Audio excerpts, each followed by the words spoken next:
পরমহংসদেব আছেন? উত্তর এলো, না, তিনি কলকাতায় গেছেন। প্রশ্নকর্তার নাম শশীভূষণ চক্রবর্তী। উত্তর দিলেন কালীপ্রসাদ চন্দ্র। এইভাবেই দক্ষিণেশ্বরে ঠাকুর রামকৃষ্ণদেবের ঘরের সামনে সেদিন দেখা হয়ে গেল ঠাকুরেরই আগামীর দুই সন্তানের। কালীপ্রসাদ চন্দ্র হয়ে উঠবেন স্বামী অভেদানন্দ, আর শশীভূষণ চক্রবর্তী পরিবর্তিত হয়ে যাবেন স্বামী রামকৃষ্ণানন্দ রূপে। এ সেই পুরনো দক্ষিণেশ্বরের কথা, যখন ঠাকুর ছ্যাঁকড়া গাড়িতে করে মাঝে মাঝে কলকাতায় আসতেন, আবার সেদিন রাতের মধ্যেই দক্ষিণেশ্বরে ফিরতেন, আর তার অপেক্ষায় থাকা কিছু কিছু যুবককে তিনি বেছে বেছে নিজের চরণে স্থান দিতেন। সেদিনও এক যুবক ঠাকুরের অপেক্ষায় ছিলেন। আজ শুনুন তার কথা, অর্থাৎ কালীপ্রসাদের কথা, ঠাকুরের সাথে মুখোমুখি হবার সেই অমূল্য দিনটির কথা। আর সেই দিন ওই শশীভূষণ চক্রবর্তী, যিনি পরবর্তীতে স্বামী রামকৃষ্ণানন্দ হয়ে উঠবেন, তিনি কিভাবে এই কালীপ্রসাদকে সাহায্য করেছিলেন। কালীপ্রসাদের মন তখন দক্ষিণেশ্বরের রানী রাসমণির কালীবাড়িতে পরমহংসদেবকে দেখবার জন্য ব্যাকুল হয়ে উঠেছে। তিনি পথের পথিকদের জিজ্ঞেস করতে করতে দক্ষিণেশ্বরের দিকে চললেন। বাগবাজারের খালের পোলের ওপর দিয়ে ব্যারাকপুর ট্রাঙ্ক রোড ধরে ক্রমশ উত্তর দিকে চলতে লাগলেন। একজনের থেকে জানতে পারলেন তিনি পথ ভুল করেছেন। সেই পথিকের দেখানো পথেই ঘুরে ঘুরে আড়িয়াদহ গ্রামের মধ্যে দিয়ে কালীবাড়ির উত্তর দিকের ফটকে এলেন। ধীরে ধীরে বেলতলা আর পঞ্চবটির পাশ দিয়ে মন্দির প্রাঙ্গণে এসে দাঁড়ালেন কালীপ্রসাদ। এক কর্মচারীর কাছ থেকে জেনে নিলেন ঠাকুরের ঘরখানি কোথায়, তবে এও জানলেন ঠাকুর সেদিন কলকাতায় গেছেন, ঘর তালাবন্ধ। তখন বেলা 11টা বাজে। কালীপ্রসাদ ঠাকুরকে দেখবার প্রেরণায় খালি পায়েই বাড়ি থেকে এতটা পথ চলে এসেছেন। বাড়িতে কেউ জানেও না, সাথে পয়সাও নেই যে আবার কলকাতায় ফিরবেন।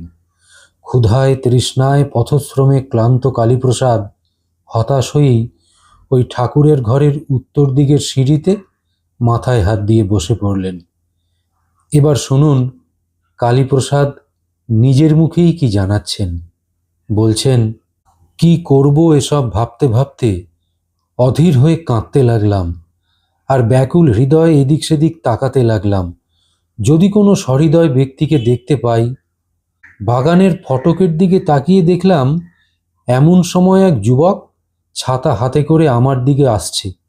আমায় জিজ্ঞেস করল, পরমহংসদেব আছেন? আমি বললাম, না, তিনি কলকাতায় গেছেন। যুবকটি আমার কথা শুনে একটু হতাশ হয়ে পড়ল। তখন দুজনের মধ্যে আলাপ পরিচয় হতে থাকলো। আমার দুরবস্থা দেখে আর কলকাতায় ফিরে যাবার কথা শুনে ওই যুবকটি আশ্বাস দিয়ে বলল, এখনই কলকাতায় ফিরে যাবে কেন? এখানে গঙ্গায় স্নান করে মা কালীর প্রসাদ পাও, বিশ্রাম করো, পরে কলকাতায় যাবে। আমি বললাম, আমি বাড়িতে কাউকে না বলেই চলে এসেছি। পিতামাতা আমায় খুঁজছেন, হয়তো কষ্ট পাবেন। যুবকটি উত্তরে বলল, আমিও তো বাড়িতে কাউকে কিছু না বলে কলকাতা থেকে পদব্রজে এখানে চলে এলাম। পিতামাতা একটু ভাবলো তো আর কি হবে, আমার সঙ্গে এসো, গঙ্গায় স্নান করবে। আমি বললাম, আমার তো কাপড় গামছা কিছুই নেই, এখানে একখানা কাপড় পাওয়া যেতে পারে? যুবকটি এর মধ্যেই 2-3 বার দক্ষিণেশ্বরে এসে পরমহংসদেবের দর্শন লাভ করেছেন। রামলাল দাদা আর মন্দিরের পূজারী আর কর্মচারীদের নিকট পরিচিতও আছেন, সুতরাং আমার স্নানাহারের কোনো অসুবিধে হলো না। যুবককে পেয়ে আমার অশান্ত প্রাণ শান্ত হলো, সকল দুঃখ কষ্ট দূর হলো। আমি জিজ্ঞেস করে জানলাম যুবকটির নাম শশীভূষণ চক্রবর্তী এবং কলেজের ছাত্র। যুবকটির পরিচয় লাভ করে খুব মনে আনন্দ হলো।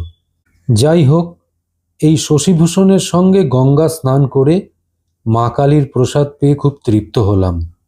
বিকেলের দিকে কলকাতায় ফিরে যাব বলে মনস্থির করেছি। তখন শশী আমাকে বলল, পরমহংসদেবকে দর্শন না করে বাড়ি ফিরে যাওয়া উচিত নয়। এমন সুযোগ জীবনে আবার ঘটবে কিনা তার কি কোনো নিশ্চয়তা আছে?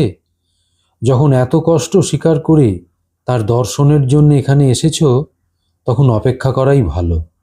আমি জিজ্ঞেস করলাম, পরমহংসদেব তাহলে আসবেন? আজ যদি না আসেন? শশীভূষণ বলল, তিনি নিশ্চয়ই সন্ধ্যার পর কলকাতা থেকে ফিরে আসবেন। তিনি কলকাতায় কারোর বাড়িতে রাত্রি যাপন করেন না। আমি তখন ভাবতে লাগলাম, পিতামাতাকে না বলে আমি কখনো এভাবে কোথাও যাইনি। তাদেরকে না জানিয়ে বাড়ি থেকে এত দূর চলে এসেছি। তারা না জানি কত চিন্তা করে অধীর হয়ে আমায় খুঁজছেন। এখানে তো সমস্ত দিনটাই কেটে গেল।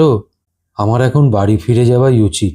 আমি যদি এখানেই রাতটা কাটাই, তাহলে মায়ের প্রাণে অত্যন্ত মর্মবেদনা দেওয়া হবে। এই রকম কত চিন্তা, কত কল্পনা আমার মনের মধ্যে তুমুল আলোড়ন সৃষ্টি করল। আবার ভাবতে লাগলাম, আমি যোগ শিক্ষা করবার জন্যে গুরুর অন্বেষণে বাইরে বেরিয়েছি। যোগী গুরু না পেলে প্রাণে তো শান্তিও পাব না।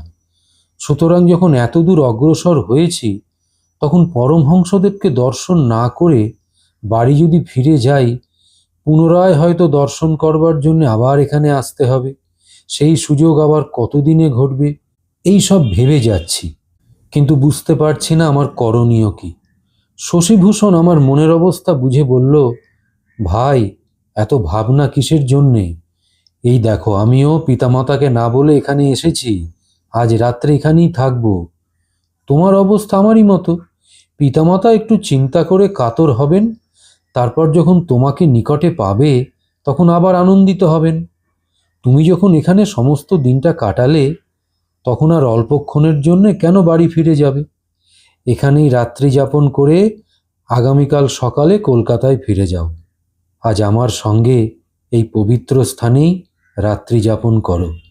শশীভূষণের কথায় আমার বাড়ির আর পিতামাতার চিন্তা একটু প্রশমিত হলো। স্থির করলাম, পরমহংসদেবকে দর্শন না করে আমি বাড়ি ফিরে যাব না। অদৃষ্টে যা ঘটবার ঘটুক। এদিকে দক্ষিণেশ্বরে দেবদেবীর মন্দিরে আরাত্রিকের ঘণ্টা বেজে উঠল। শশীভূষণ আমাকে নিয়ে কালী মন্দিরে মা ভবতারিণীর আরাত্রিক দেখতে চলল। আমি ওই জাগ্রত মা কালীর আরাত্রিক দর্শন করে মনে প্রাণে অভূতপূর্ব শান্তি আর আনন্দ অনুভব করতে লাগলাম। আরাত্রিকের পর মা কালীকে প্রণাম করে শশীভূষণের সঙ্গে পরমহংসদেবের ঘরের সামনের বারান্দায় এসে বিশ্রাম করতে লাগলাম। শশীভূষণ আমার সঙ্গে নানান প্রসঙ্গ করতে থাকল।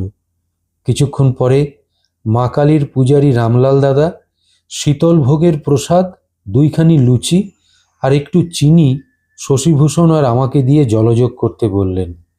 প্রসাদ পেয়ে দুজনে মন্দিরেই শুয়ে পড়লাম। এমন সময় দূরে একখানি ছ্যাঁকড়া গাড়ির চাকার ঘর ঘর শব্দ শুনতে পেলাম।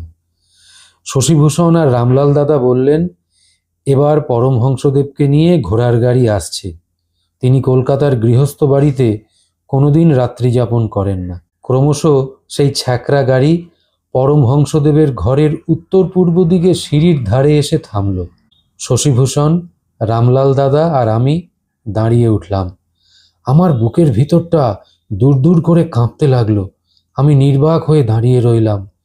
পরমহংসদেব গাড়ি থেকে নেমে উত্তর দিকের বারান্দার সিঁড়ির ওপর দিয়ে দক্ষিণের বারান্দায় প্রবেশ করবার দ্বার দিয়ে আসছেন, আর গুরুগম্ভীর স্বরে কালী কালী কালী 3বার উচ্চারণ করলেন।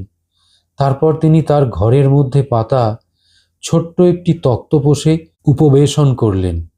পেছনে তার সেবক লাটু মহারাজ পরমহংসদেবের গামছা আর বটুয়া এটা নিয়ে ঘরে প্রবেশ করলেন। পরমহংসদেবের ভ্রাতুষ্পুত্র রামলাল দাদা আর শশীভূষণ ঘরে প্রবেশ করে পরমহংসদেবের শ্রীচরণে প্রণাম করলেন আর আমার আগমনের বৃত্তান্ত তাকে জানিয়ে দিলেন।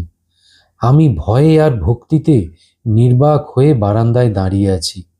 এমন সময় রামলাল দাদা আমাকে এসে বললেন, পরমহংসদেব তোমাকে ডাকছেন।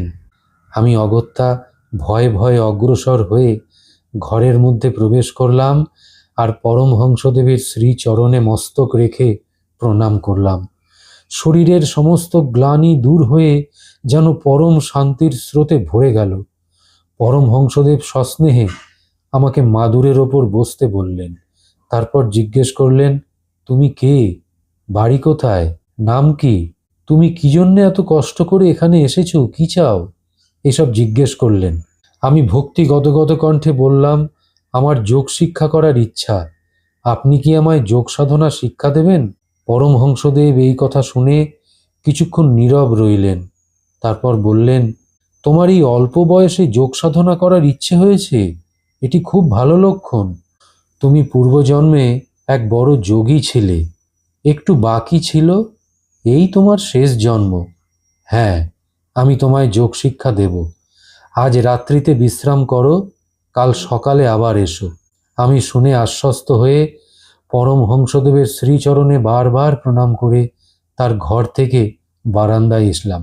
ইতিমধ্যে শশীভূষণ পরমহংসদেবকে প্রণাম করে বারান্দায় এসে রামলাল দাদা আর আমার সঙ্গে বারান্দার ওই মাদুরেই শুয়ে পড়ল। আমার চোখে নিদ্রাদেবী আর কিছুতেই এলেন না। সমস্ত রাত্রি নানা প্রকার চিন্তায় অভিভূত হয়ে নিস্তব্ধে রাত্রি যাপন করলাম। সকাল হলো। আমি প্রাতঃকৃত্য সমাপন করে ব্রাহ্ম মুহূর্তে পরমহংসদেবের বিষয় ধ্যান করতে লাগলাম। কিছুক্ষণ পরে রামলাল দাদা আমাকে পরমহংসদেবের ঘরে যেতে বললেন। আমি তার ঘরে প্রবেশ করে পরমহংসদেবের চরণে প্রণাম করলাম আর তার আদেশে মাদুরে বসলাম। পরমহংসদেব আমার দিকে তাকিয়ে সস্নেহে জিজ্ঞাসা করলেন, তুমি কতদূর পড়েছ? আমি বললাম, আগে এন্ট্রান্স ক্লাসে পড়ছি। পরমহংসদেব বললেন, তুমি সংস্কৃত জানো? কোন কোন শাস্ত্র পড়েছ? আমি উত্তরে বললাম, আমি রঘুবংশ, কুমার সম্ভবাদী কাব্য এবং ভগবদ্গীতা, পাতঞ্জল দর্শন, শিব সংহিতা এসব প্রভৃতি পড়েছি। পরমহংসদেব বললেন, বেশ বেশ বলে আশীর্বাদ করলেন। পরে আমাকে ঘরের উত্তর দিকের বারান্দায় নিয়ে গেলেন। সেখানে একটি তক্তপোষ পাতা ছিল। তিনি তার ওপর আমাকে সস্নেহে বসতে আদেশ করলেন। আমি যোগাসনে বসলে পরে পরমহংসদেব আমাকে আমার জিভটা বার করতে বললেন। আমি জিভ বার করলে তিনি তার দক্ষিণ হস্তের মধ্যম অঙ্গুলি দ্বারা জিভে একটা মূল মন্ত্র লিখে শক্তি সঞ্চার করলেন আর তার দক্ষিণ হস্ত দ্বারা বক্ষস্থলের ঊর্ধ্বদিকে শক্তি আকর্ষণ করে মা কালীর ধ্যান করতে বললেন। আমি তাই করলাম। আমি ধ্যান করতে করতে একেবারে বাহ্য জ্ঞান শূন্য হয়ে পড়লাম। প্রিয় বন্ধুরা, এইভাবেই সেদিন কালীপ্রসাদ ঠাকুর রামকৃষ্ণদেবের চরণে নিজেকে বিলিয়ে দিলেন এবং হয়ে উঠলেন ক্রমশ স্বামী অভেদানন্দ মহারাজ। আজ তাহলে সৎপ্রসঙ্গ পর্ব 92 এইখানেই শেষ করলাম। আপনাদের কাছে বিনম্র আবেদন রাখলাম, চ্যানেলটিকে একটু সাবস্ক্রাইব করবার, যদি ভালো লাগে একটু কমেন্ট করে জানাবেন, উৎসাহ পাব। ঠাকুর মা স্বামীজি আপনাদের মঙ্গল করুন। নমস্কার।